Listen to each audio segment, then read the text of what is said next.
Dirty Sports Podcast. I said welcome to the Dirty Sports Podcast with Andy Ruther and Joe Prano. Welcome to the Dirty Sports Podcast. Welcome to the Dirty Sports Podcast. I'm your host, Andy Ruther, coming to you live from Cincinnati, Ohio, with my co-host from Port Hueneme, California, Joey No Chill Prano. Hello, Andy. Good morning. Good morning. How we doing on the left coast? We're hanging in there. We're doing well. We got this podcast to bang out today. Talk some divisional round games, and then I'm gonna hit the road for San Luis Obispo. Shows up there all weekend. If you guys want to come, if you're in the Central Coast area, slide into my DMs. Basically, all the shows this weekend are sort of secret. 2 Don't Tell comedy shows, and maybe my favorite new comedy club to do, Sneaky Pete's, the sneakiest comedy show in America. That's all in Slow? It's all in and around Slow. I believe tonight's in Avila Beach. Tomorrow night beautiful. in Slow. Yeah. And then Avila's beautiful. Avila's really nice, yeah. So Avila tonight, Slow tomorrow, Paso Robles on Saturday. It's good country. I can live up there. It is nice up there. It's a little cold. Like, Yeah. I'm already dealing with just a couple degree difference in water temp where I am and air temp where I am. It's just like it hasn't really affected my surfing as much up here, but I could imagine I'd be like, God damn, it's cold in the water up there. Summer's probably amazing. It's crazy how just being a little bit up north can drop that temperature. Yeah. Yeah, I love it. I've always loved going up there. Are you shooting up do you shoot up the PCH? So pretty much just go up the 101. Okay, the 101. Gotcha. Yeah. So when I used to drive up from like Venice, I'd always take the PCH, and it kind of kicks you off the PCH when you get to right where I am. And I was always like, what the fuck is over there? Now I know, because I live in the what the fuck is over there portion of it. And then they sort of shoot you over to the 101. And then if you want to do like have you done the whole PCH all the way up to like up north? I've never taken it all the way. No. So basically, if you wanted to do like the PCH ride, if you were going from like LA, you take the PCH all past Malibu, then it kind of kicks you off right here, throws you on the 101, and then it puts you back on the PCH in San Luis Obispo. And then you go back literally like all along the shore, past like Hearst Castle and past. Oh, I've done that. I've never taken it like all the way up to the Bay Area. Yeah, that's what I was saying. Like you get back on in San Luis Obispo, kind of the first thing is like Hearst Castle, and then you can go all the way up through Big Sur and Carmel and all that shit, all the way up to By the way, biggest scam ever, Hearst Castle. Is it? Oh, I remember you telling me there's a whole bus system, right? Well, I went with my mom. We did it. It's not cheap. And the tour, you can either see 4 rooms. It's a castle. Yeah. 4 rooms, or you do which is not cheap either, or you do the every room or the whole castle, which is all day. And I was like, I don't want to be touring a castle. Yeah. All day. Yeah, that's what they give you, man. I mean, it's cool. You get in the bus and you got to go up, and there's all these wild animals like on the property grounds. Yeah. There's this baller like indoor pool. Like, oh yeah, I've seen tons of pictures of that. And then of course the outdoor pool. I mean, it's a whole I'm glad I went, because it's a whole thing to see, and then you're overlooking the I just want to ocean. see the bowling alley where Daniel Day-Lewis beat a guy to death with a bowling pin. I drink your milkshake. Yeah, it's pretty crazy. No, but it's something cool to do for sure. And then you hop down and you see Elephant Seal Beach. Yeah. The elephant seals was wild. That's just pretty crazy. Like it's amazing to think we have that type of nature just right around, That's the other part of going up north there. You're like, I could live there. It's like the more north you go, the sharkier it gets. Yeah, I bet. Good on that. I feel like you're getting more worried about sharks these days. Me? I've always been pretty worried about sharks. Yeah. I mean, I'm not like worried about it, but like, I guess it's a fear. I don't worry about it when I go in the ocean, but the more north I go, when I surf up in Santa Cruz and stuff like that, I'm like, I could die out here. That's crazy. By the way, I was offered a comedy spot last weekend. Hell yeah. Did you take it? No, I didn't do it. Why not? I don't Where have was it? material. The Funny Bone, a guest spot. So random. John Reap was headlining and he tweeted something at Gold Star and Skyline, and I offered him a free meal.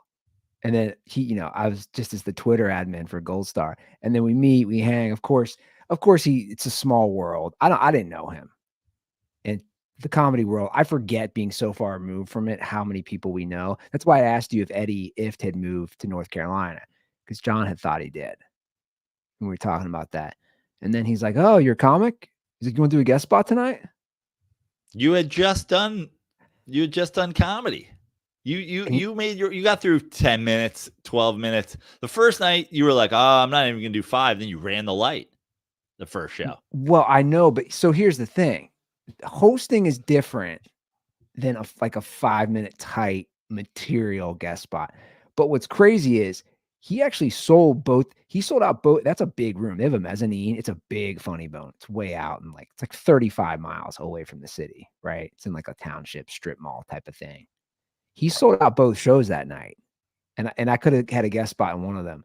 And the crazy part is, obviously we befriended each other and we were texting. Two different shows, somebody passed out too. And Wow. one of them, he's got video he sent me. One a guy, marijuana is now fully legal here. Some guy had 100 milligram edible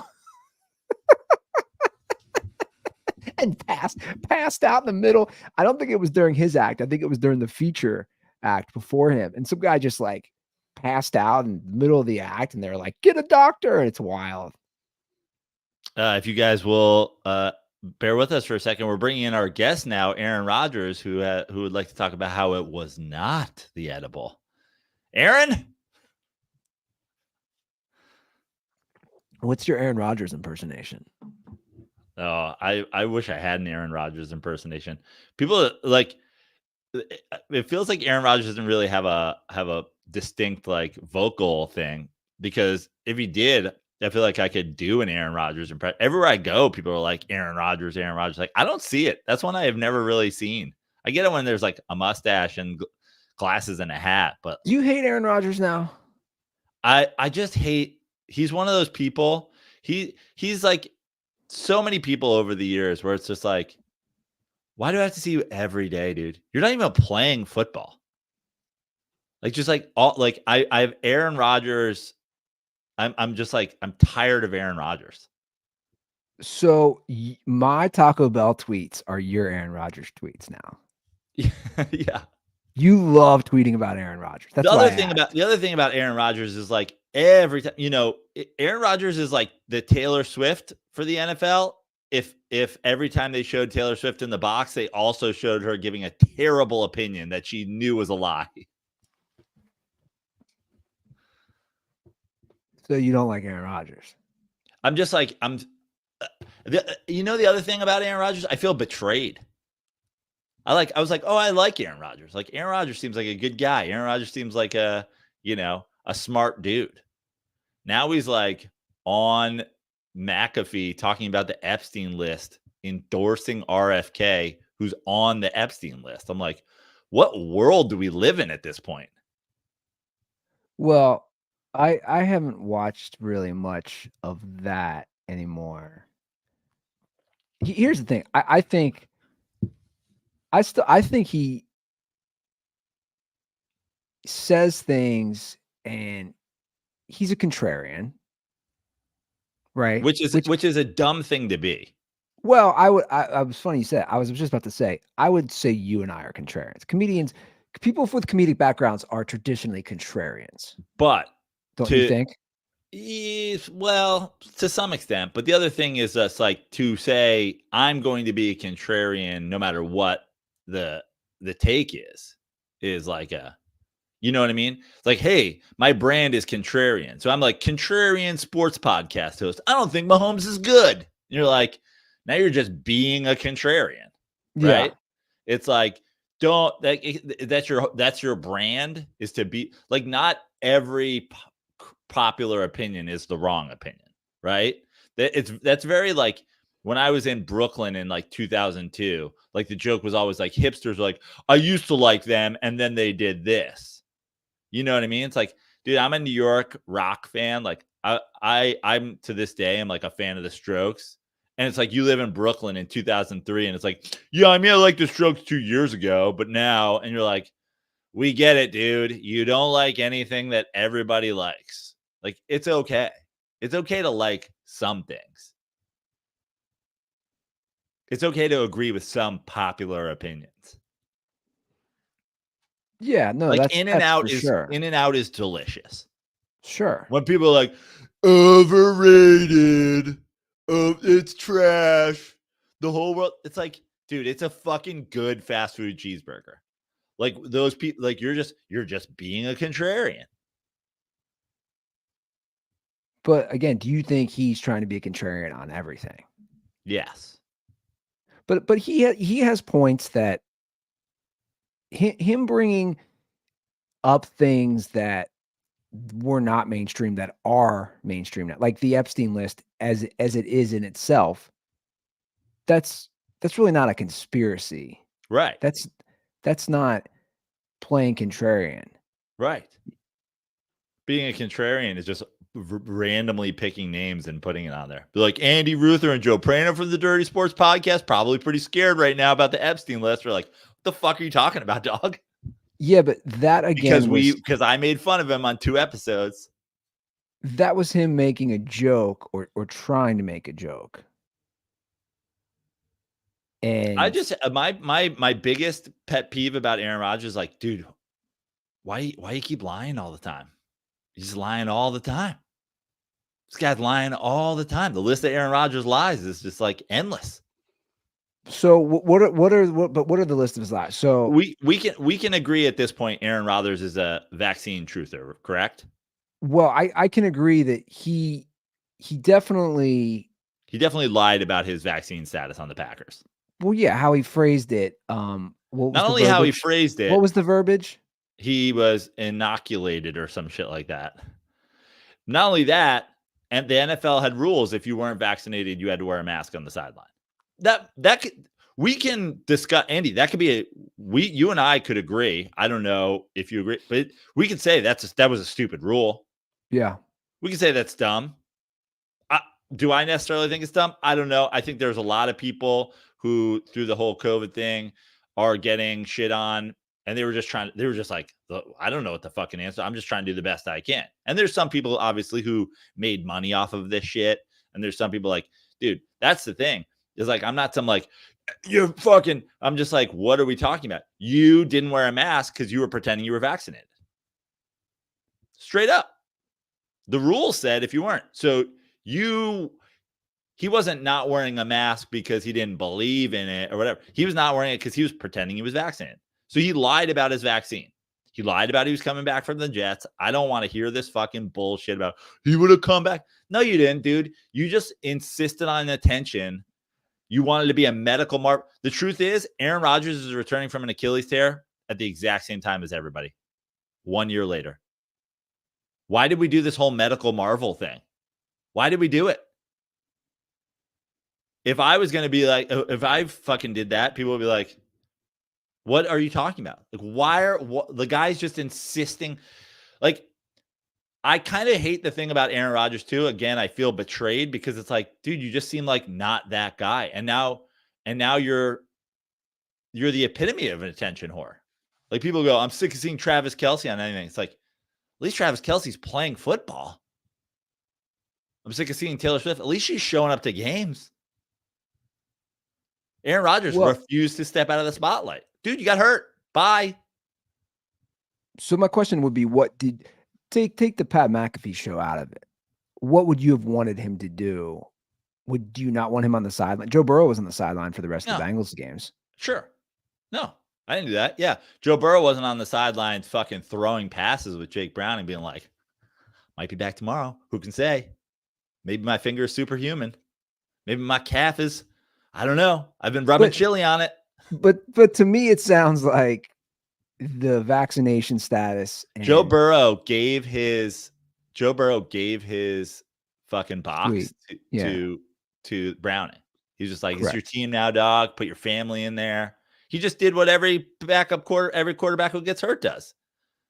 Supported his team. He wasn't like, I mean, Jake Browning's girlfriend's looking great, but like, am I coming back? Am I starting in the playoff game? Who can say?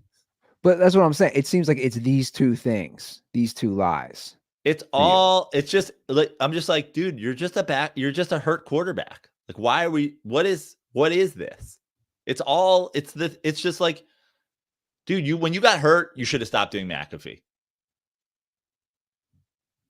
What are you giving us at this point? He's not analyzing football games. Well, we're talking, but that's the thing. That whole thing, I haven't watched it. I've read enough quote unquote editorials on it. That thing is definitely clicks. Yeah. Agreed. Right. Yeah. Like I said, I think it's all set up for another podcast, for his own podcast. Oh, probably. But remember, like Aaron Rodgers, private guy, like doesn't want you he's to know definitely about his thing. changed. Yeah. But like the whole thing, I mean, he's retiring. He's 90% retired. He wasn't 90% retired. He's devoted to the Packers. You demanded a trade to the Jets. He's fucking Mr. Anti-Big Pharma. There's 32 teams in the NFL. You sign with the only one owned by Big Pharma. Like, there's just a lot of lying. And it's like, dude, no one asked you any of these opinions. You just offered them and then backtracked on them. No one was like, Aaron Rodgers, you coming back this season from an Achilles?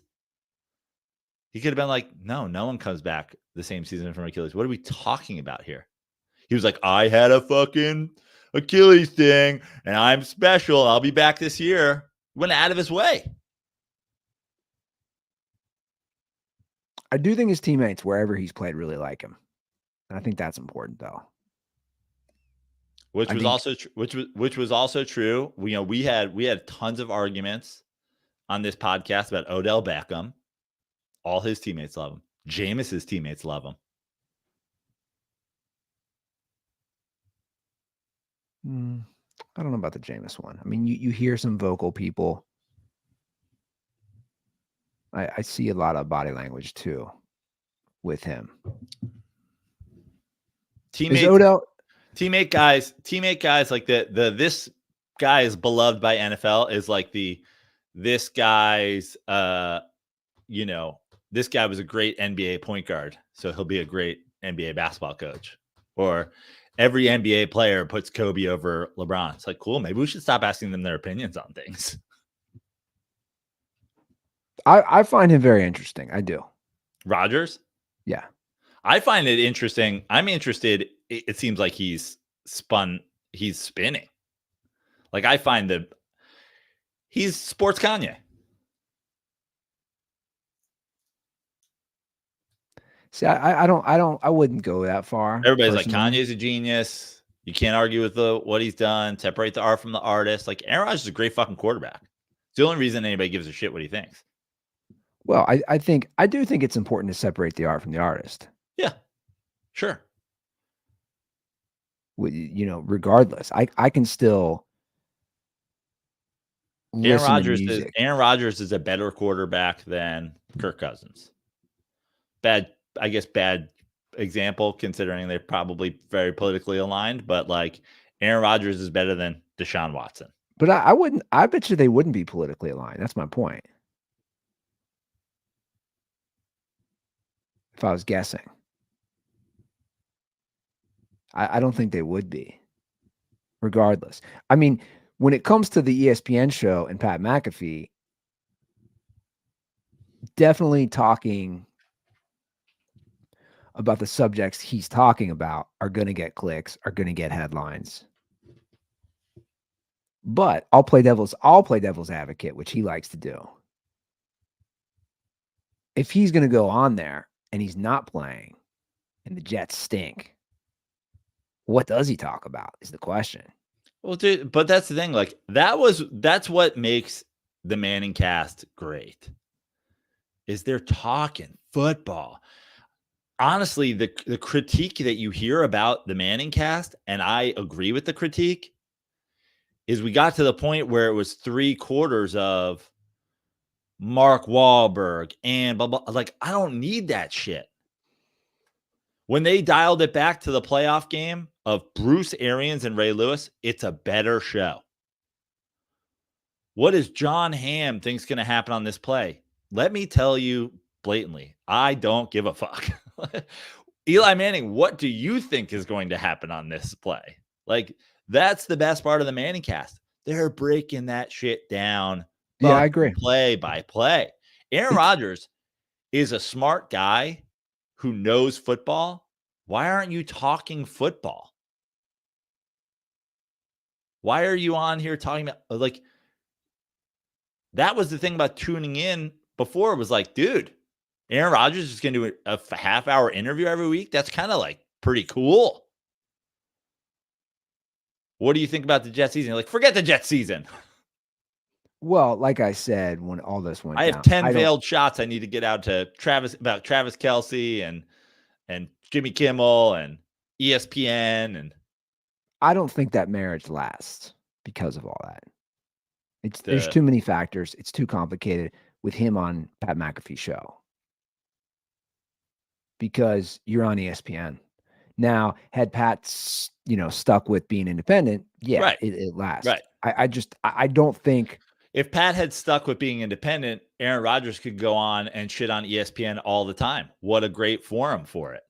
But to go on ESPN and take literally checks to go on ESPN and then shit on ESPN seems disingenuous.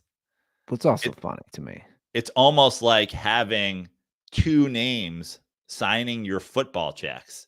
And those 2 names are Johnson and Johnson. And being some big pharma stan, some big pharma opponent. You know what I mean? Well, Travis Kelce shot those responses back, right? Didn't he call him? Yeah.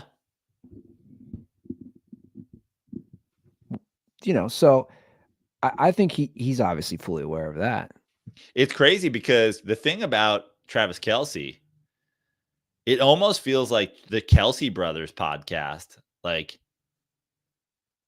has become so popular. Obviously, Taylor Swift brought a ton of popularity to that, but it was already I almost feel like the popularity of the Travis Kelce, Jason Kelce podcast is one of the reasons that he entered the Taylor Swift worldview, because he mentioned her on the podcast or whatever. It almost seems like Jason and Travis Kelce are doing the conversation every week that Pat McAfee and Aaron Rodgers should be doing. They joke about stuff. They talk about different things, but they also break down some fucking football games and talk what it's like being in the locker room. I don't know if you saw the clip of Travis fucking making fun of Jason and Jason walking off the show. But they're talking about his retirement. They're talking about, the Eagles' struggles, the Chiefs game. He's talking to Travis about how these guys are handling the cold. I just saw a clip yesterday of Travis talking about guys getting blisters from putting fucking heat warmers. It's like, dude, you're giving me behind the scenes. It's extremely popular. As comedians, I always joke around. It's like every podcast is comedians talking about comedy. It's like, we get it. There's enough stories about the fucking Comedy Store green room and the fucking table at the cellar and all that stuff. There was never that in sports.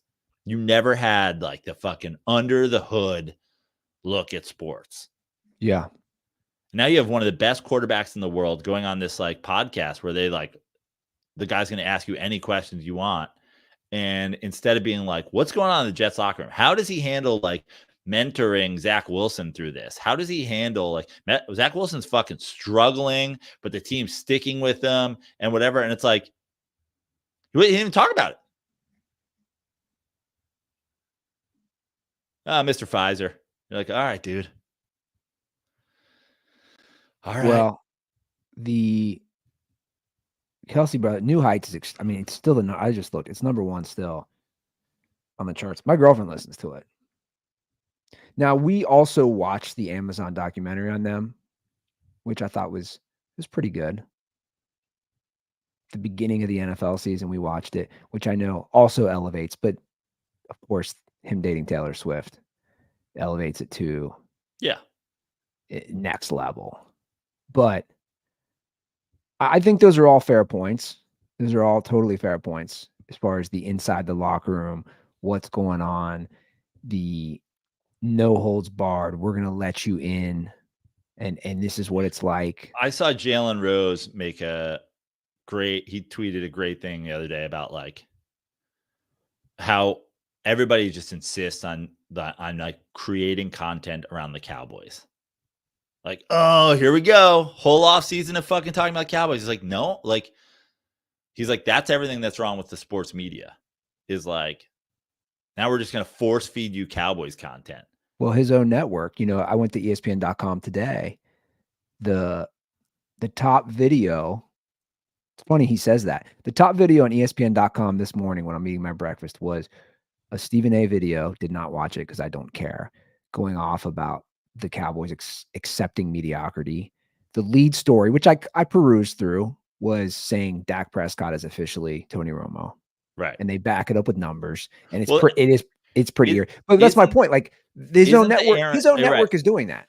Isn't the Aaron, like the thing about Aaron Rodgers is like what we hate about like the ESPN talking head world is you're like, there was something when it was like Shannon Sharp was there. And there's something about it Richard Sherman was there. But there was a while where it was Skip and Stephen A.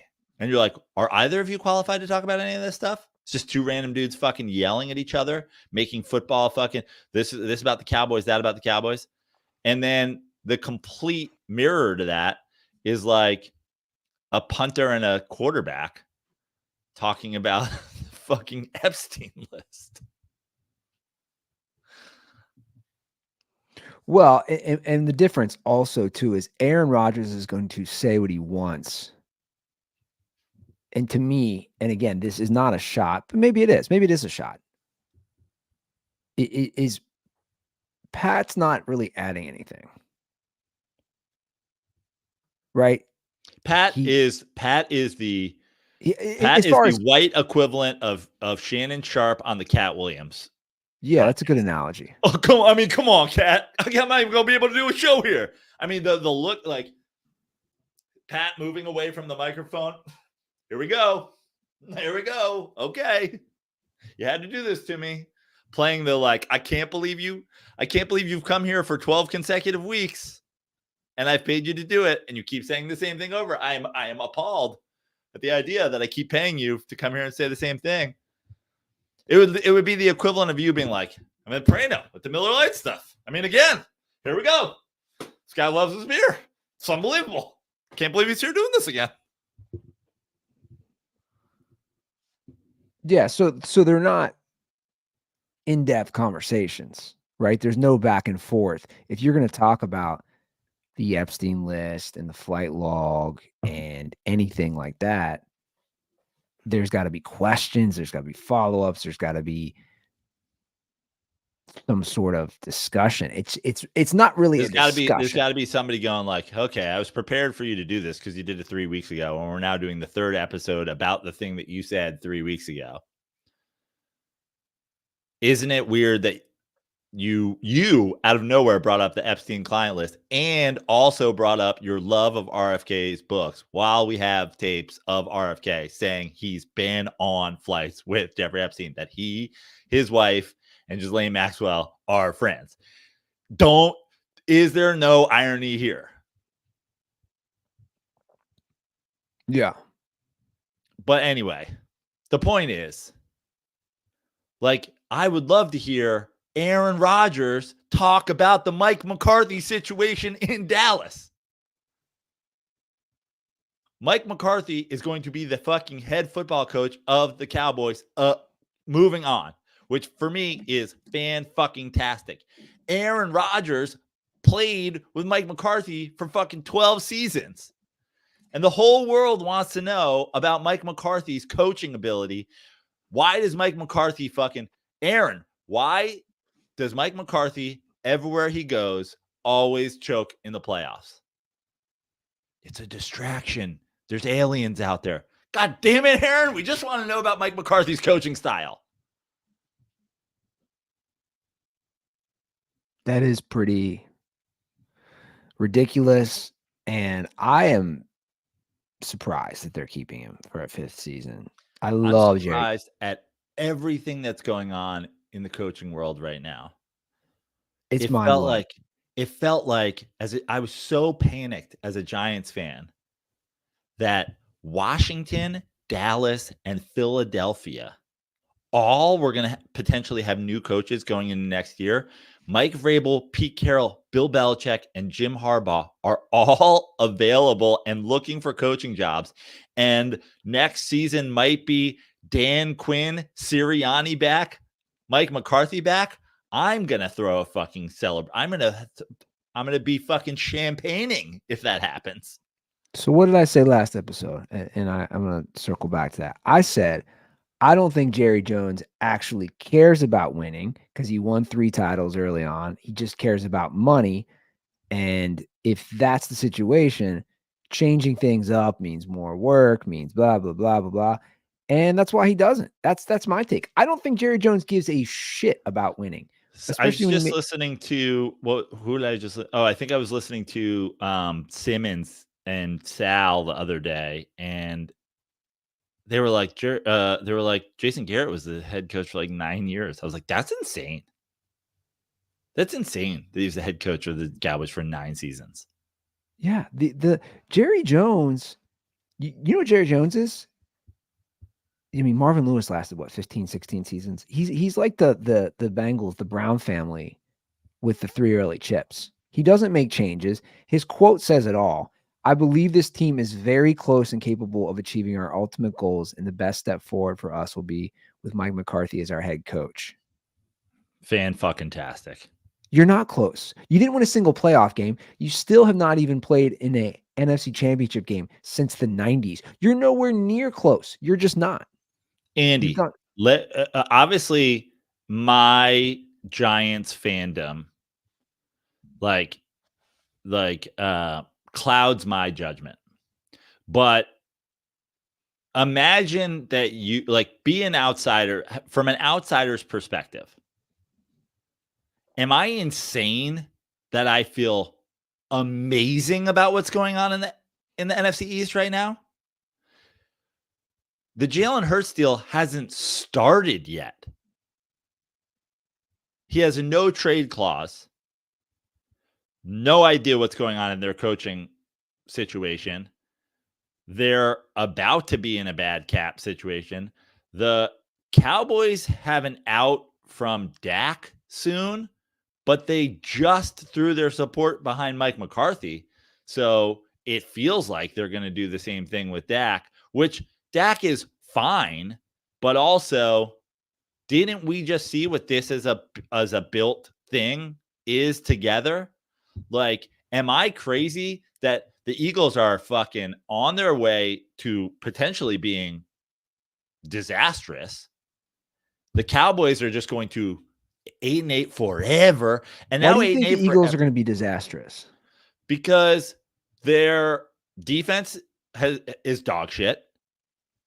They have 2 receivers, one guy who just got hurt and will probably have to be moved on from soon. You have Devontae Smith.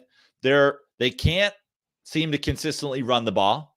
Jalen Hurts, to me, for all the shitting on all the people that we do about, oh, you paid Kirk Cousins this, you paid Daniel Jones this, you paid this guy this, you paid this guy this. Jalen Hurts signed a mega deal and looks horrendous down the stretch. He looks bad. It's like nothing. He's like, at no point in the last 7 weeks was I like Jalen Hurts putting the team on his back, though. Like we everybody loves to criticize the contracts that are being given out. Jalen Hurts is going to get $60 million. It's $180 million guaranteed. Hasn't started yet. Has a no trade clause.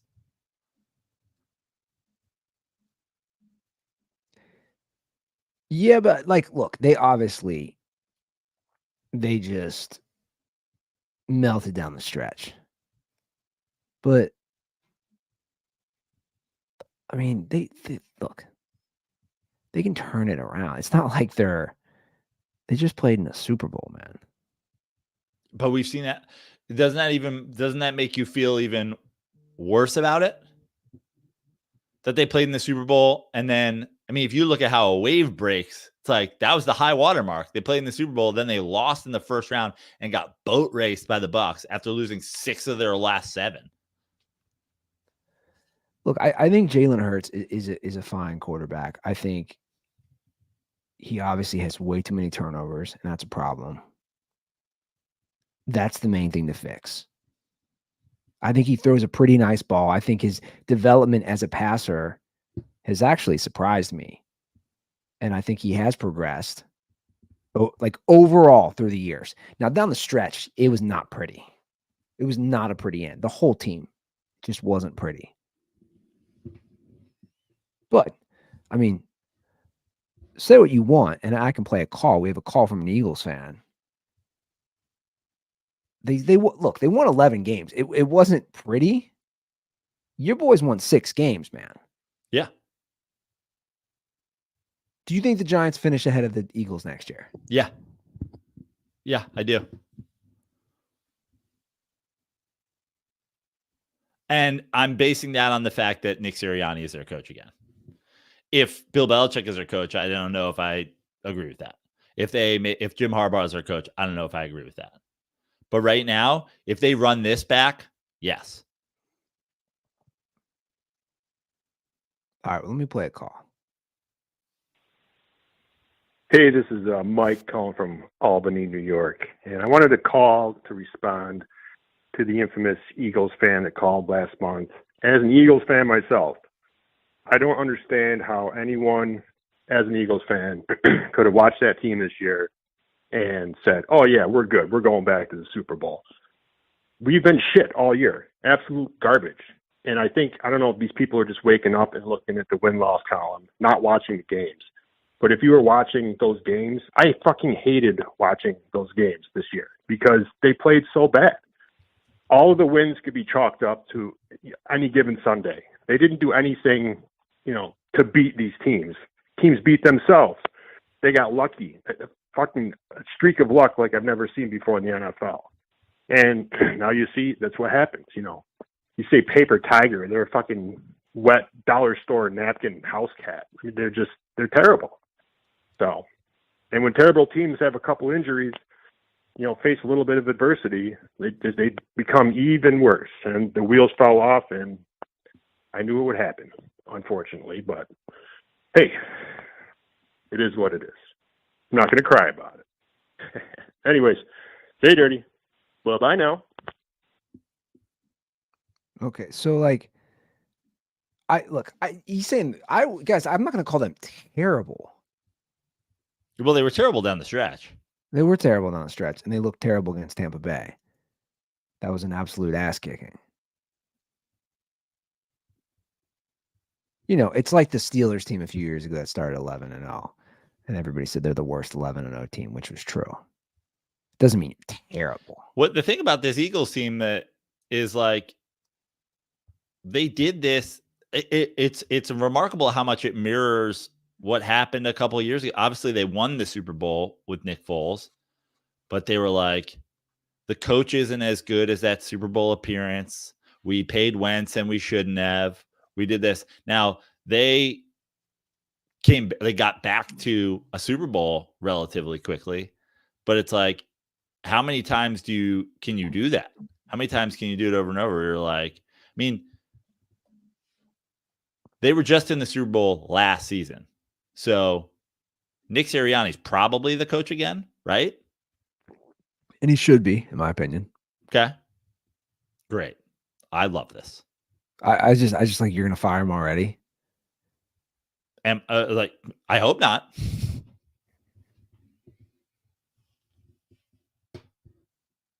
I don't know.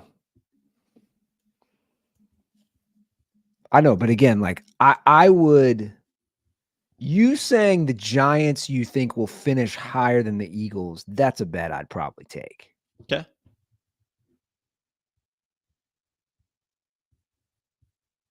Again, you have a lot of comments for a team that went 6-11 and has Daniel Jones as a quarterback. Right.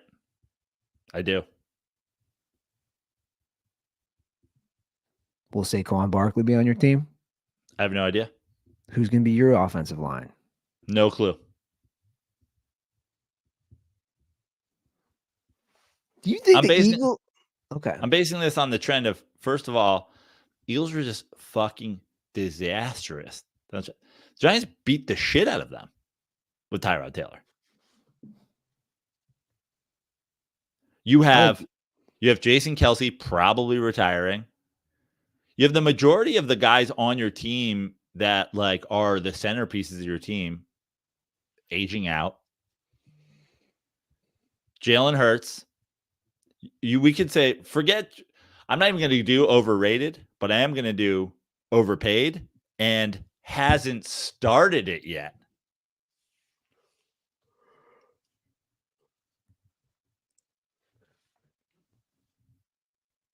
If the people who want to criticize my New York Giants, they love the first thing that they can't wait to talk about Daniel Jones' contract. His out is in 2025. Jalen Hurts' contract doesn't start till 2024. It's for significantly more. And I'm seeing Eagles fans, oh, we can do we can restructure. Now we're talking about restructuring Jalen Hurts' deal in 2028. Let me ask you something, Andy. Is Jalen Hurts the starting quarterback of the Eagles week 1, 2028? What, 5 seasons from now? That's a tough question. I don't know. I'm not going to say yes. I'm not going to say no. That's a TBD.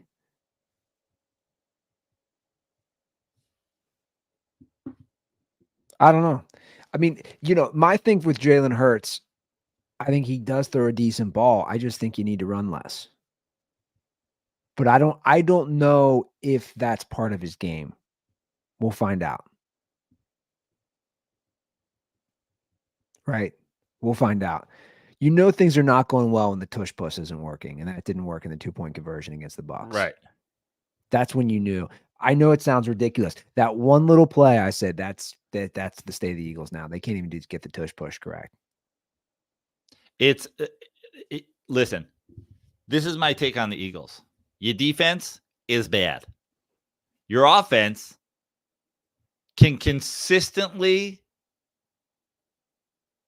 make one play work, and the one play your offense can consistently make work. The anchor of that is about to retire. The guy who actually carries the ball is getting injured while doing it, and it's not working anymore. Oh, and the league's going to ban it. But yeah, I'd be willing to bet that the Eagles still finish ahead of them. Great. At this point, I'm more confident in a Cowboys having great regular seasons and shitting in the playoffs.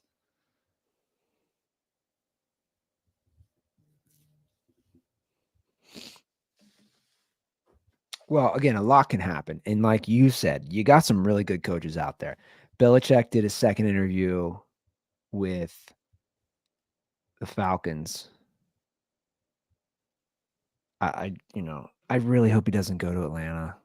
Why? I kind of I don't love it, but at the same time, they don't have a quarterback, man. Come on. Right. I want to see him on a team that can win.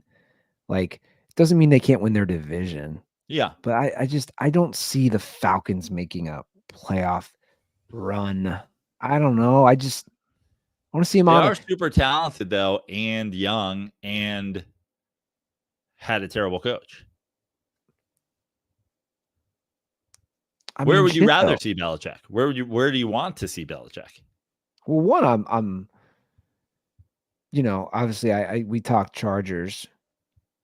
I'd like to see I'd him rather or see Harbaugh with the Chargers than Belichick.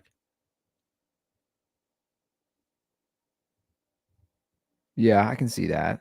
I don't hate that. I like Harbaugh there too. I mean, Belichick's clearly not going to the fucking Titans. Yeah.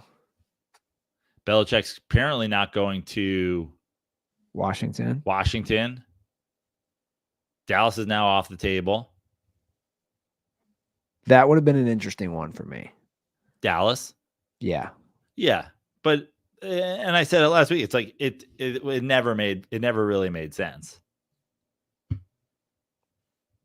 Where does Mike Vrabel go? So this is what the Titans are doing. They fired him. They've given a second interview, I saw, to the Bengals offensive coordinator, who doesn't even call the plays. Yeah. Who, I'm going to call it as it is. Daddy was a former head coach, so you find your way in the system. His dad. The other thing is, I know. So the Eric Bieniemy thing is interesting because Eric Bieniemy left the Chiefs and he went to the Commanders and he didn't turn around the Commanders offense. So now everybody's like, well, see, it turns out we were right the whole time. It was Andy Reid. But counterpoint, the Chiefs offense isn't good. I almost think the Chiefs offense taking a step back is more of a boost to Eric Bieniemy's resume than he didn't turn around the Commanders. You know who else didn't turn around the Commanders? Fucking anybody ever. I don't know. Who's the last successful? Joe Gibbs? What are we talking about? He didn't come in and immediately make the Ron Rivera-led Washington Commanders a fucking offensive powerhouse in 1 year. Also, wasn't Sam Howell leading the league in passing for 14 weeks? We also led the league in most sacks. Yeah, no doubt about it. Listen, I'm not making an argument for Eric Bieniemy one way or the other here. I just think it's interesting that he was the hot coaching commodity, but didn't want it. And then they were like, well, he didn't save the Commanders. Yeah, nobody talks about him. Nobody's talked about Eric Bieniemy. Meanwhile, they're like, ooh, what's the Bengals offense coordinator up to? They didn't even make the playoffs this year. We got to get this guy in here before somebody snatches him up. But first of all, some of these guys have great agents like that. He develops quarterbacks. Wait. Joe Burrow needed development. Jake Browning went 3-3. 5 of the 6 wins are against backup quarterback, or 3 of those wins are against backup quarterbacks. What are we talking about here? Speaking of listen, the Giants a couple of years ago, we had Ben McAdoo because he was Aaron Rodgers' quarterback coach. Dude, we have some terrible takes on the show, but I'll tell you what, Alex from Kentucky is just he's kind of a front runner. Bro. They're all freezing cold takes. He's calling to shit on the Titans. Or no, to shit on the Eagles. And to shit on AJ Brown. I'm like, what? He did a little rap?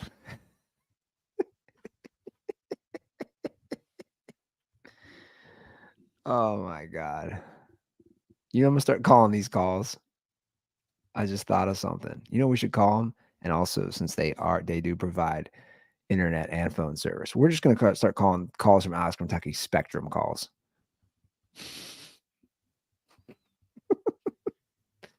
I mean, what is he talking about here? Hey, Andy, Joe, it's Alex from Kentucky, and I'm so glad the Philadelphia Eagles lost. because they keep stealing Titans players away. And, oh, by the way, they sucked. The Titans players sucked. A.J. Brown, sure, on the field did well, but we traded him for a reason because he's a diva and a narcissist. And the grass is not always greener, so I have a rant. Fuck A.J. Brown. Fuck A.J. Brown. Fuck A.J. Brown. You're out in the damn first round. Fuck A.J. Brown. Fuck A.J. Brown. Fuck A.J. Brown. I'm going to beat you up in downtown. Bro.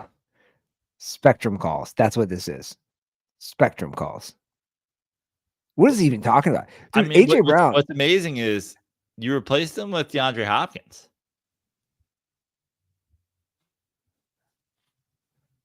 I know. And who's had better production? Come on. And also that was a terrible trade. And Mike Vrabel, correct me if I'm wrong, did not want that trade. Right. Remember that was a big deal? Yeah. Because they traded him for like nothing. Traded him for like a 4th rounder, didn't they? It's a terrible one.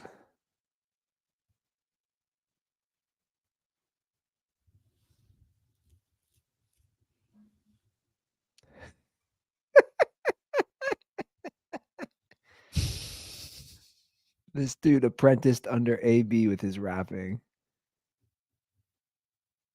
That's unbelievable. I love how he called that a rap.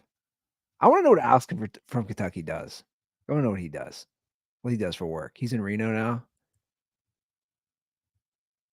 Alex, what do you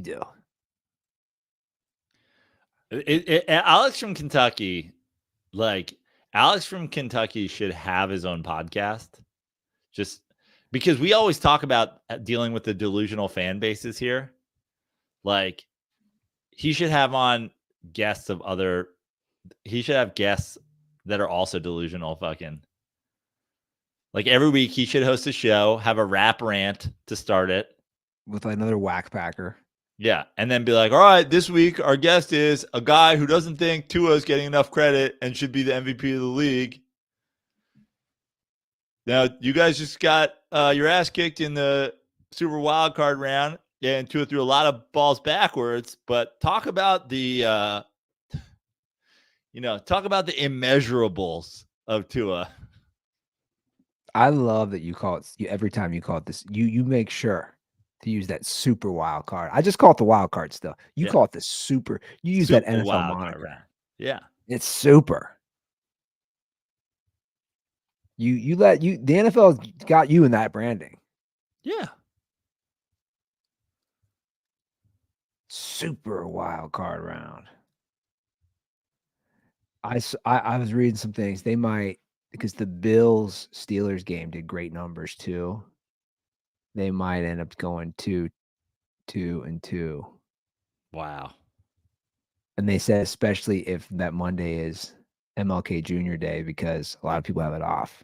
And then when the Bills or the Chiefs or whoever have a snow where they can't play, they can move to Wednesday, and then they'll have to play in the divisional round on 4 days rest. Just like all the people who fucking monetize dealing with your post-career CTE want it.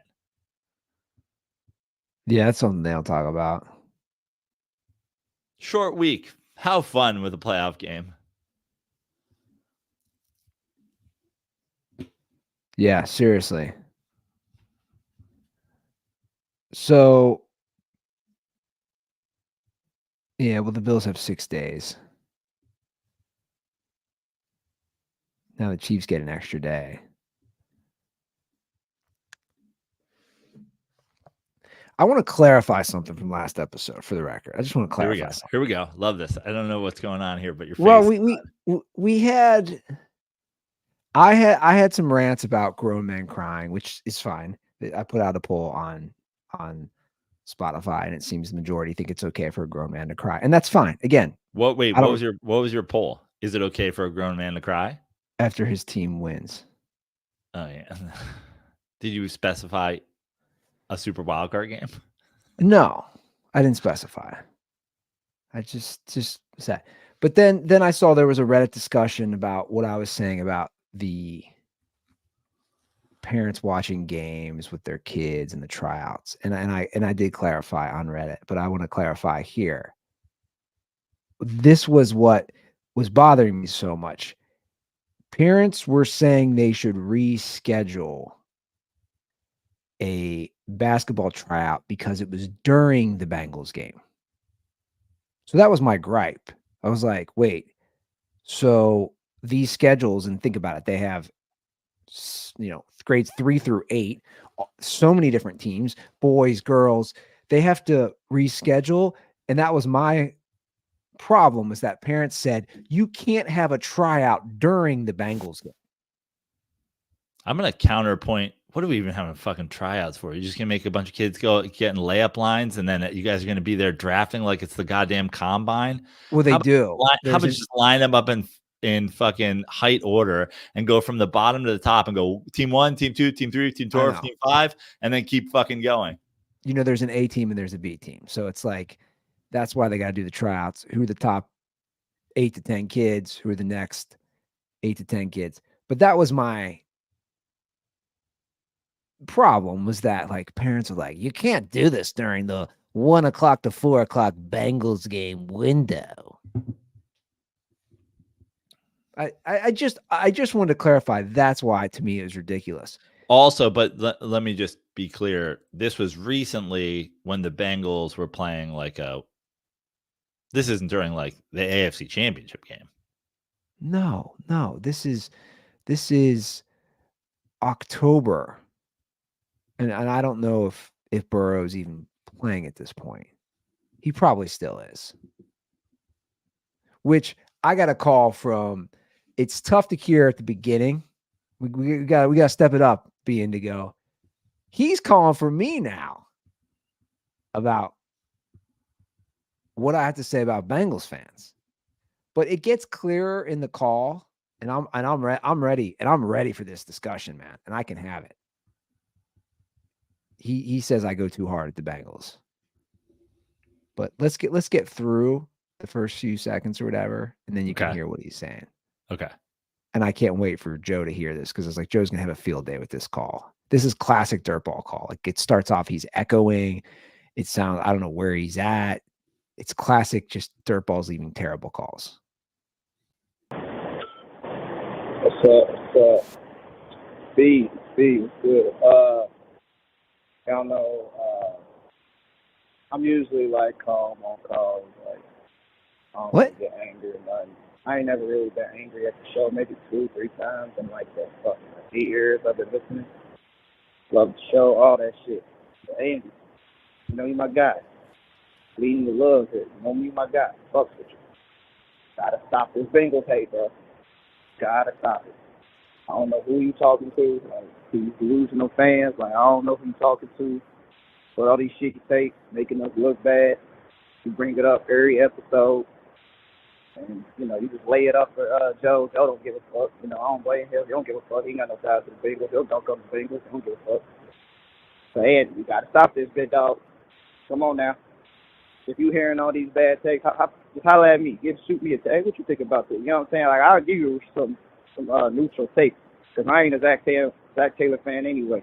You bringing up Jamar versus Penei Sewell. Like, we took the right person, bro. We took the right person. It's not even a question.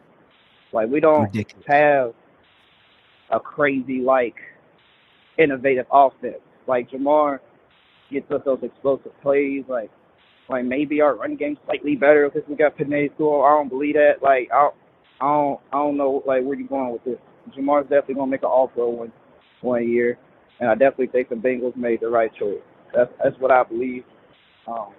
Maybe if we had, somebody innovative like a McVay or a Shanahan or even McDaniel. I think McDaniel, I don't think he's the perfect coach. So offensively, he'd be getting in position. Like, if Zach Taylor was McDaniel, offensively, shit, okay, maybe I can roll with you, but. Oh, okay, so yeah, I don't know where it cuts off, but look, I think you're gonna agree with me, dude. The Penei Sewell versus Jamar Chase, the discussion could never be hotter.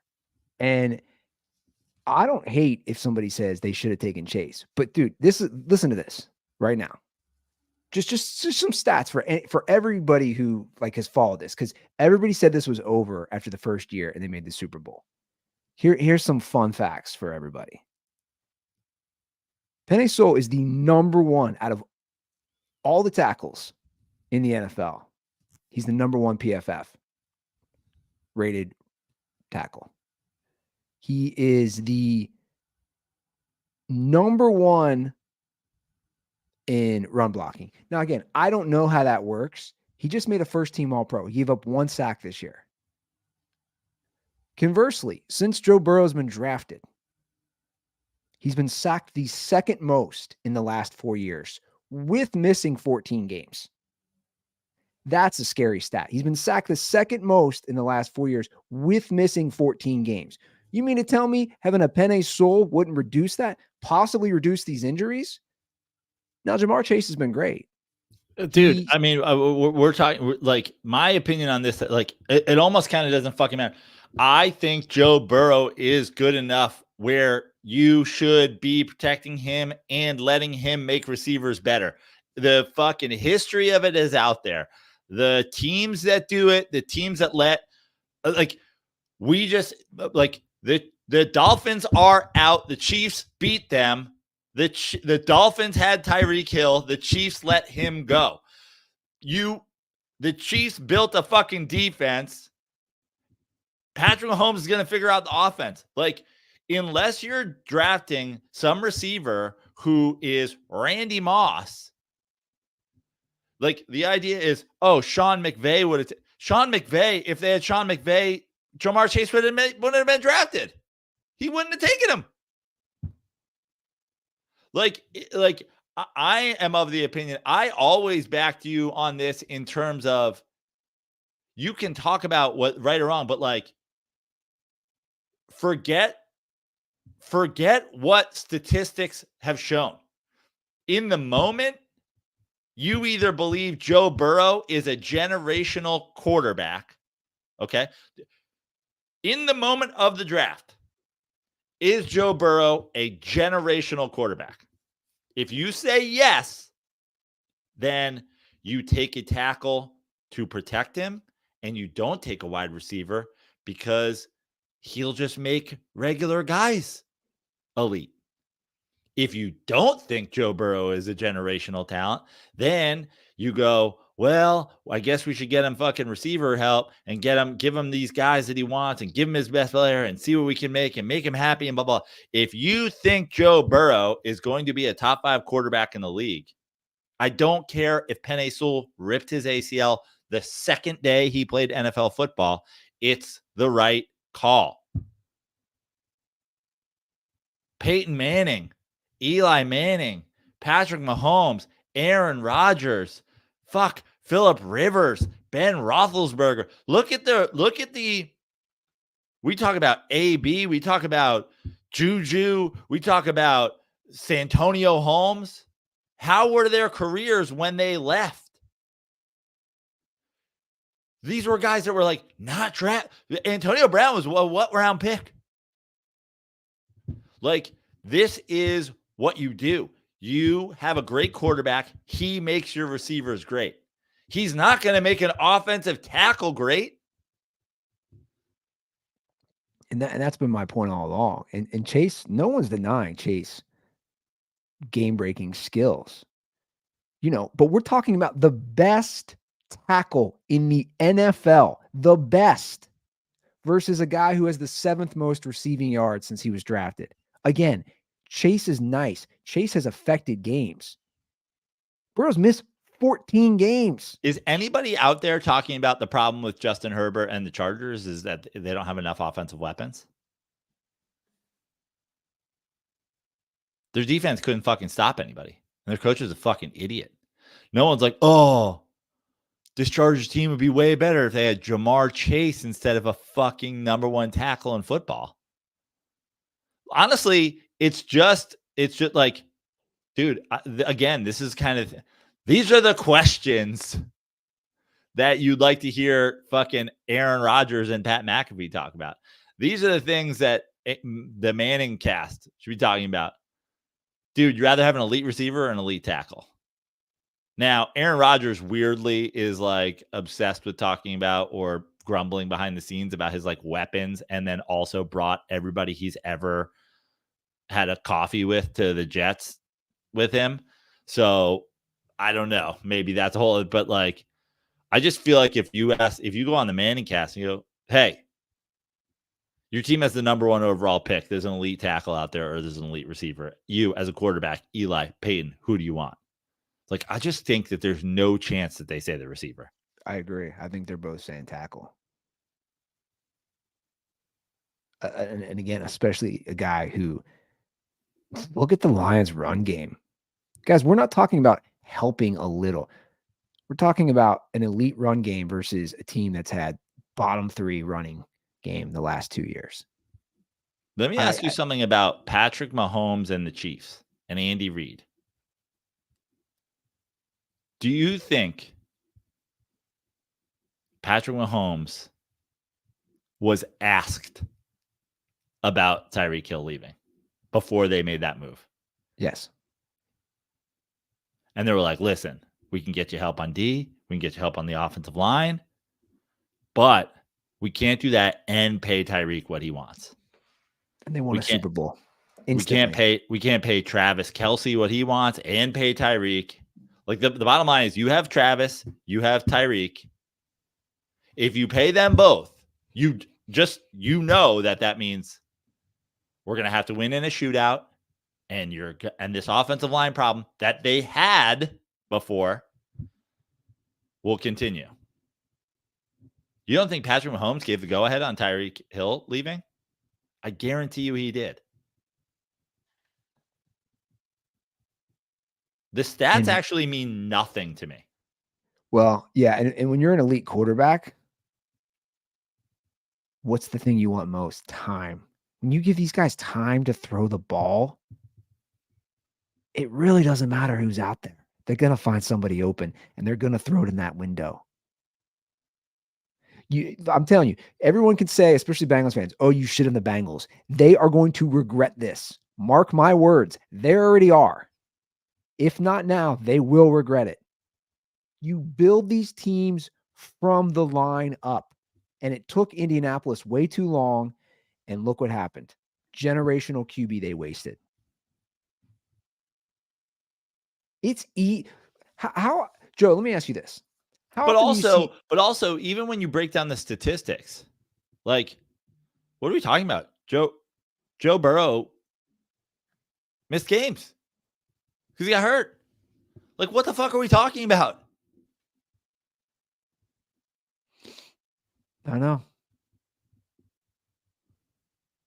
And that really is a great thing to bring up the Chiefs. They are like the poster child for this. Tyreek Hill leaves, they win a Super Bowl.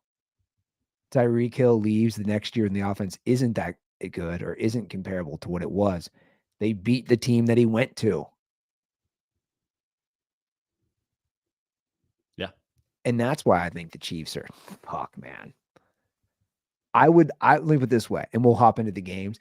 I would not put any money down on this game. The Chiefs are so scary to me right now. I know it's just one playoff win, but they're scary.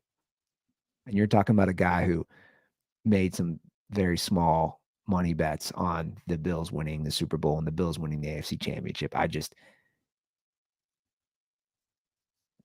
The Chiefs, man. They're the Chiefs. Let me ask you something, and we can, if you want to pivot into these games, we can do that. You've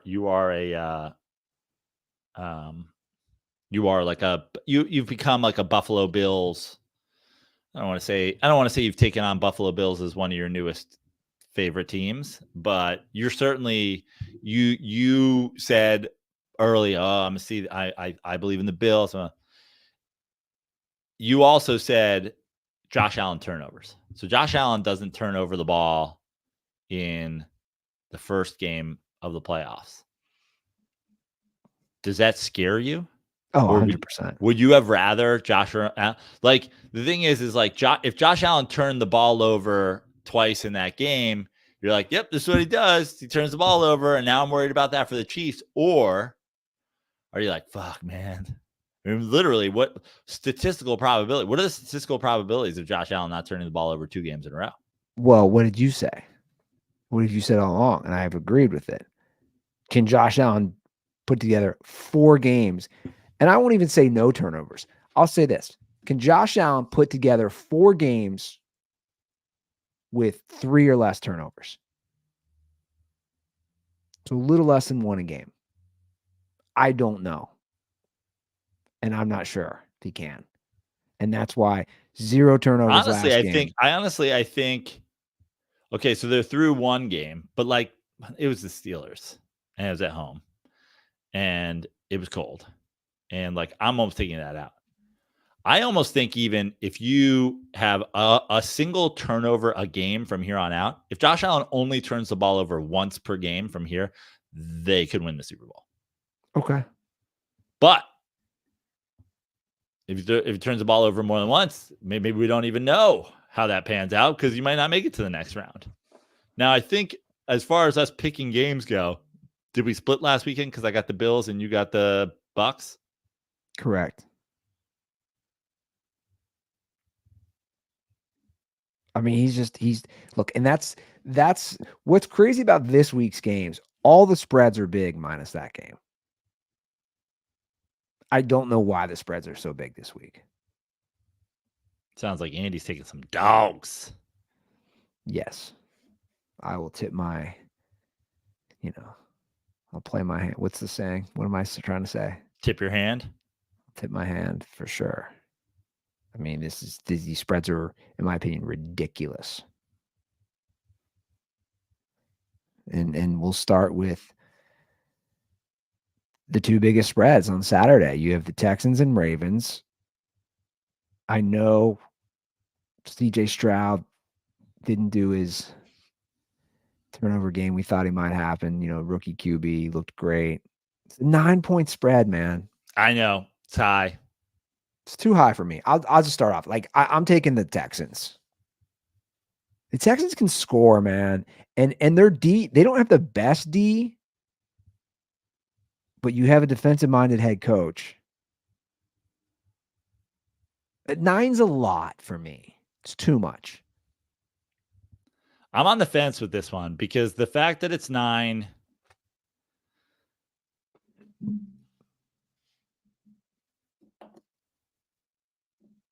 I was wrong last week. Like, I just didn't think that they would have played as well as they did last week. Now, the Ravens at home off a bye is a totally different fucking situation than the Browns on the road with Joe Flacco. That being said, they fucking boat raced them. So 9 does feel a little high. I'm tempted to take the Ravens to go against you. So they played the first game of the year, the very first game of the year. They lost 25-9. It's the very first game of the year. 9's the thing is I don't believe, like, I'm not a fucking unabashed Ravens fucking stan. The Ravens also played a lot of close games this year. So I don't know if I'm not trying to sway your decision. Again, the first game of the year, 25-9, Ravens win at home. Lamar did nothing. Like, I mean, nothing. 169 yards passing, 0 touchdowns, 1 pick, 38 yards rushing. That game was 7-6 at half.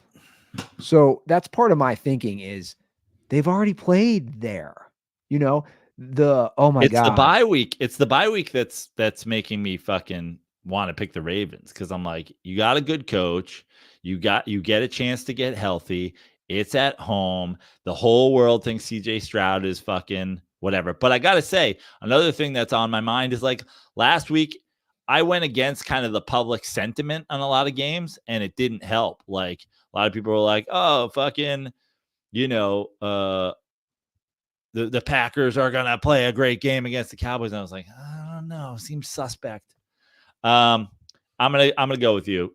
And the thing that the thing that makes me do it is like I'll have rooting interest in the Texans. So let's go. I'm it's a rookie quarterback on the road against a good defense. It's really fucking scary, but 9 is a lot. Yeah, it's really scary. I agree. They couldn't have asked for a bet. Now, if you're a Ravens fan, is this a better draw than the Browns? It's got to be, right? Than a division game that you probably where you know each other. Is there pressure on Lamar Jackson? What do you mean? How could there not be? Right? One playoff win. That's the other thing is like Lamar Jackson the whole year after the whole contract, everybody's like, see, we fucking told you. We told you. And I'm like, seems like he's out to prove that. But also at the same time, I'm like, I'm still not like a fucking believer. Now, I think the Ravens win this game. I do think the Ravens win this game. Yeah.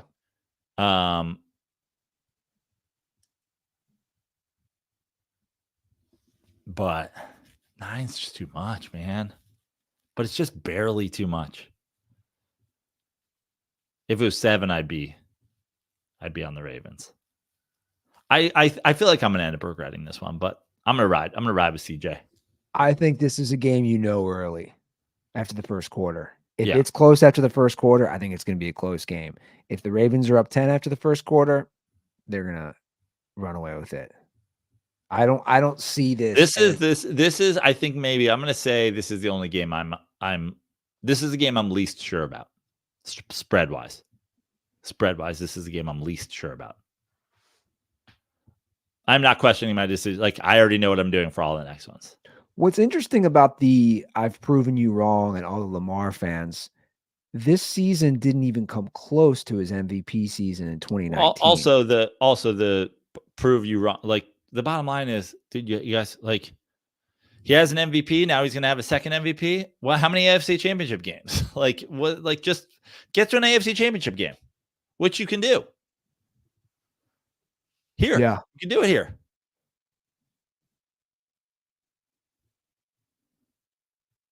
And you know what? If they do, talk about a matchup.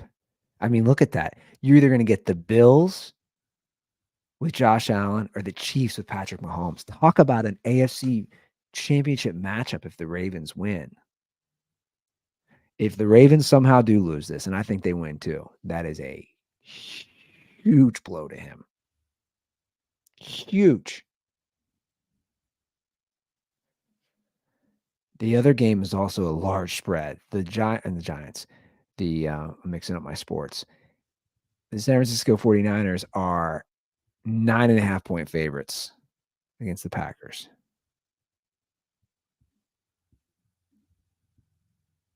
What do you think? I'm going to take the 49ers. Again, this one's fucking high, but I think this is just a talent deficiency. I think there's a talent gap here. I'm going to take the Niners to win and cover. Week off, healthy. I'm going with the Niners. It's too high for me. I'm going with the Packers.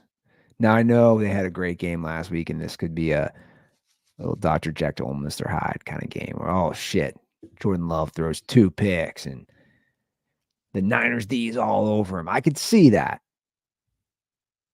But I think they have some nice confidence right now. I could also see this being a good football game. It's a touchdown. It's a touchdown game late in the game. The Packers score to pull within 7. The Niners get the ball back with 4 minutes to go. Christian McCaffrey down the field, kick a field goal. It's 10, and the Packers have 90 seconds, and they're down 2 scores.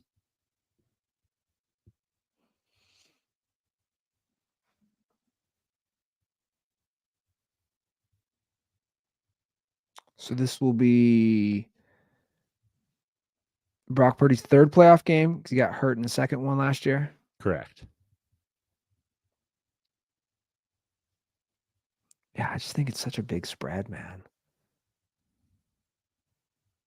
You got two offensive-minded coaches. I don't know. This is going to be the difference, but this is why I love the Cowboys stick with Mike McCarthy.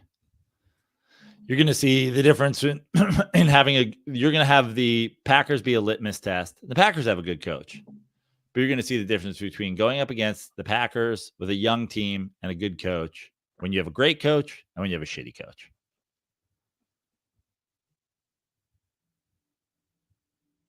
Yeah. All right. Bucks, Lions. Bucks, man. Baker Mayfield. Had a nice little game. Beat the shit out of Eagles, right? They're 6.5-point underdogs in Detroit. Detroit will be turned.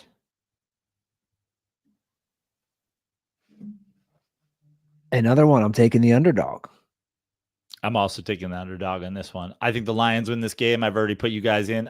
It's not in pencil. It's in pen. The Lions are going to play in the NFC Championship game. Congrats on a great season. I think you'll lose there. You're making the NFC Championship game. That being said, I don't see the Lions blowing them out. I know it's just 6.5. It's just a touchdown, but it just feels like even the backdoor Baker. Let's go. Backdoor Baker. Did you see that? Did you see that reporter asked Todd Bowles about? Yeah, this is hilarious. Playing outside in that weather. I did we've talked about this before, but I worked for CSTV/CBS College Sports, and me and Pete Sestaro used to do funny interviews and sideline stuff. And we were in Washington, D.C., and he asked, forget who it was. He might have asked Tubby Smith. We were in Washington, D.C. covering the games, and whoever it was playing the Washington Huskies the next game. He's like, is it going to be weird having to deal with the Huskies playing here in Washington? And he's like, well, they're from Washington State. This is Washington, D.C. And he's like, uh-huh. But it was fully a joke. And now I'm when I heard this, at first I thought she was fucking kidding. And then I was like, oh my God, she's fucking serious. Fireable offense, in my opinion, on the spot. I like what they've done, though, man. I mean, look. Who? The Bucks. We haven't talked about them, but even to win a playoff game, you talk about it's Super Bowl bust. That's a win for them as an organization. You win a playoff game with Baker Mayfield. The scary part, though, is the Eagles. Again, I know we opened the show shitting on the Eagles. The Eagles suck. You can talk all you want about their record and their record and Bill Parcells, whatever. Dude, they sucked down the stretch. They sucked. They were bad. They're a bad football team right now. They're a bad football team on Sunday or Monday or whenever the fuck that game was played. They're bad. They're a bad fucking football team. And that's what scares me about the Bucks. That being said, it feels like there was a lot of emotion in the Stafford, Goff, in the first playoff win in 30 years. Andy was shitting on the guys crying, and here's the thing, it's that's why I'm going with the Bucks, because the whole goddamn stadium was crying last week. Yeah, that's part of it for me too. Like I said, and I might be wrong in this, I felt there was way more fanfare with the Lions winning than the Bengals, who just did that a few years ago for their first playoff win in 30 years. I feel like Baker Mayfield, everything I know about Baker Mayfield is he's going to be motivated when the Lions unveil their banner prior to the game. Baker Mayfield has 2 playoff wins. When the Lions pull off the covering on the Super Wild Card Weekend winner 2023,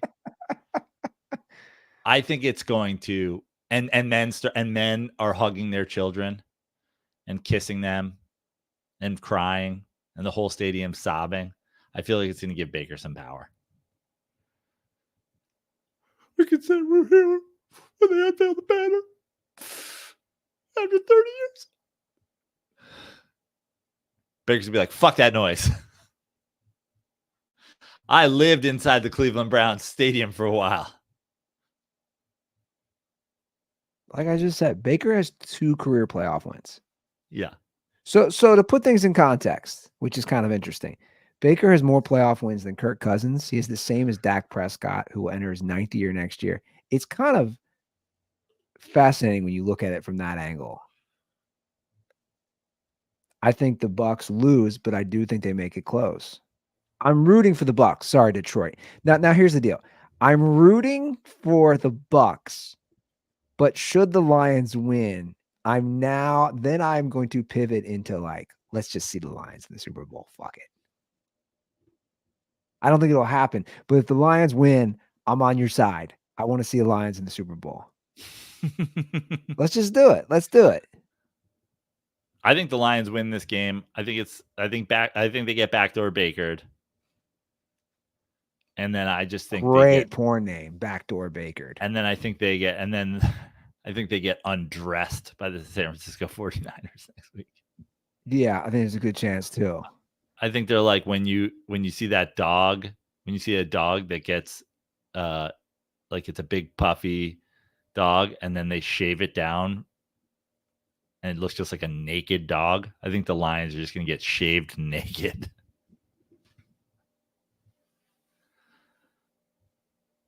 Your final game. Nice little game. Chiefs, Bills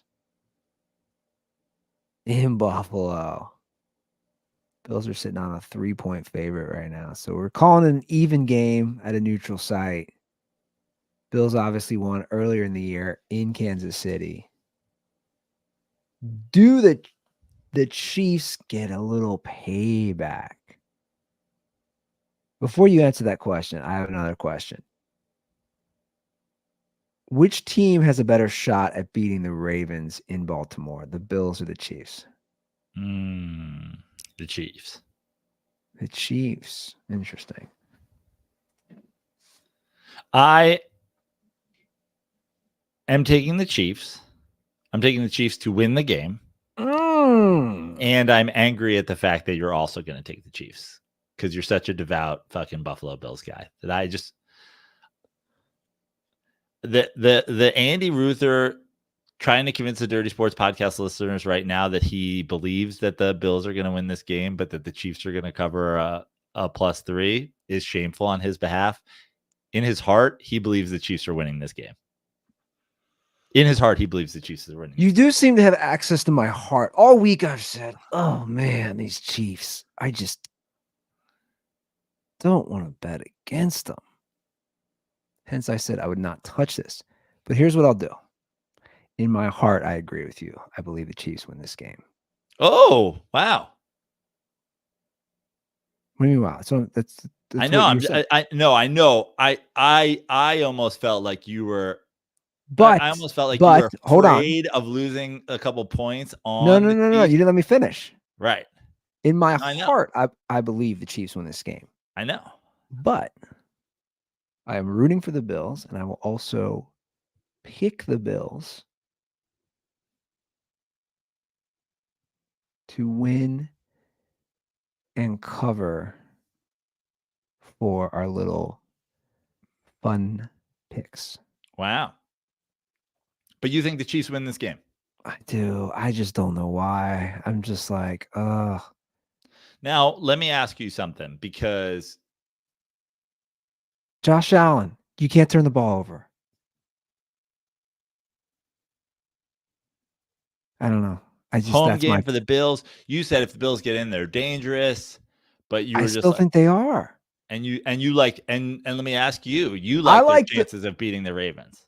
I do. I think the Bills have a better chance of beating the Ravens. Which I don't necessarily agree that they don't have a good chance of beating the Ravens. I feel like we feel the exact same way about the Bills.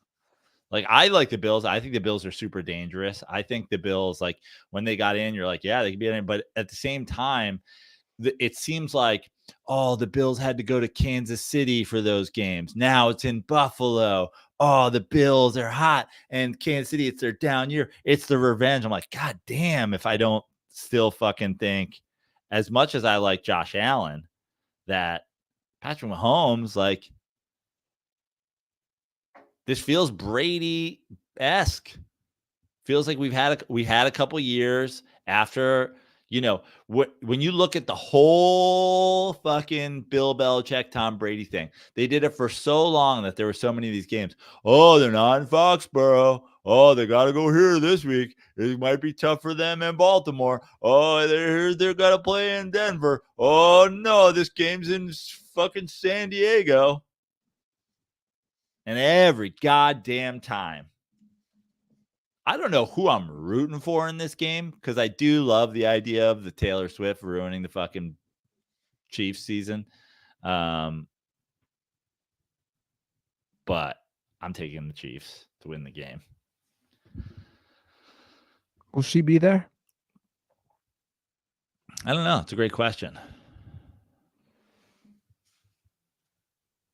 I'll probably not touch the I'll probably not touch the Ravens Houston game, but a lot of folks have been talking about the have been asking me for pick requests. I'll probably parlay Niners cover,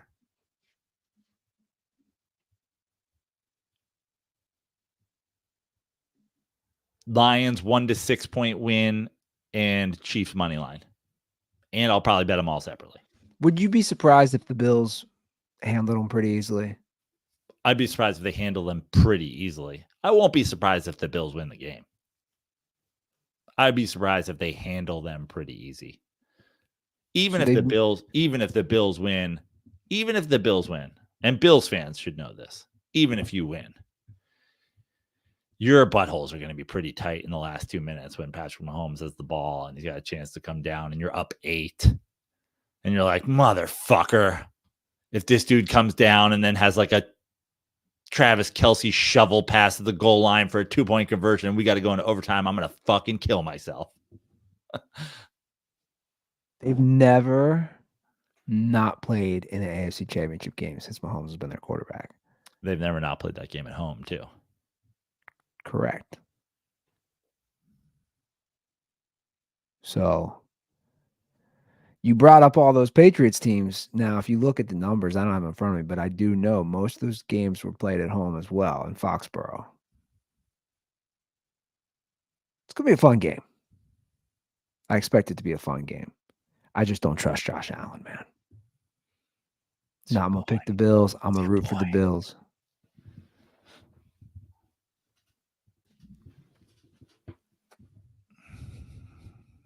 Now, if the Bills win, I'm be riding hard for them for that next game in the AFC Championship.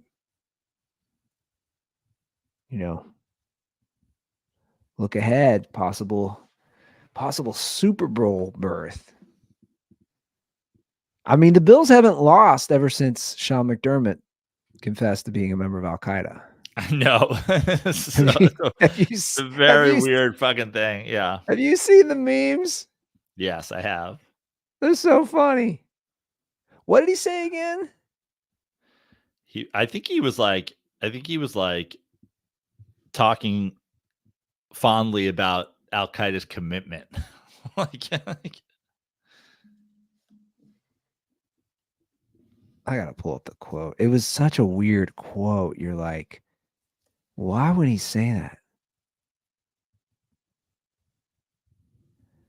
What's the fucking quote?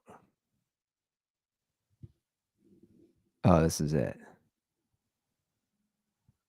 He said, not only was 9/11 a horrific event in our country's history, but a day that I lost a good friend of mine. He told the entire team they needed to come together. But then sources on hand say he used a strange model. The terrorist on September 11, 2001, he cited the hijackers as a group of people who were all able to get on the same page to orchestrate attacks to perfection. One by one, McDermott started asking specific players in the room questions like, what tactics do you think they used to come together? Dude, if somebody doesn't already have, just in case it happens, Patrick Mahomes and Travis Kelce standing tall next to each other with the Bills flying into the side of them in an explosion. Like, I don't even, if that Photoshop's just not waiting to be dropped, there's some fucking meme folks out there that are.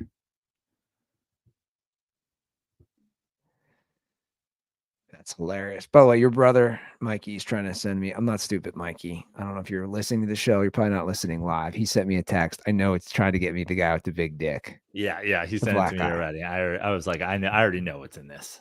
I've already gotten that. The text says boxer Floyd Mayweather found dead in LA home from SanFranChronicle.com. Yeah. Buddy, I've seen this too many times. Yeah. Now, might I click on it because the guy with the big dick makes me laugh every time? Maybe. Come on, Mikey. All right, those are our picks. By the way, that is so weird. Like, that he would use and just start asking them questions. I can't imagine the players during that. Like, what? How'd they all come together to achieve this? Let's do those same tactics out in the field, boys. And then also to do it to a room, like, your message is clearly being lost on a room full of NFL football players. Yo, is coach saying we should cut them with box cutters? It was like, what is happening here?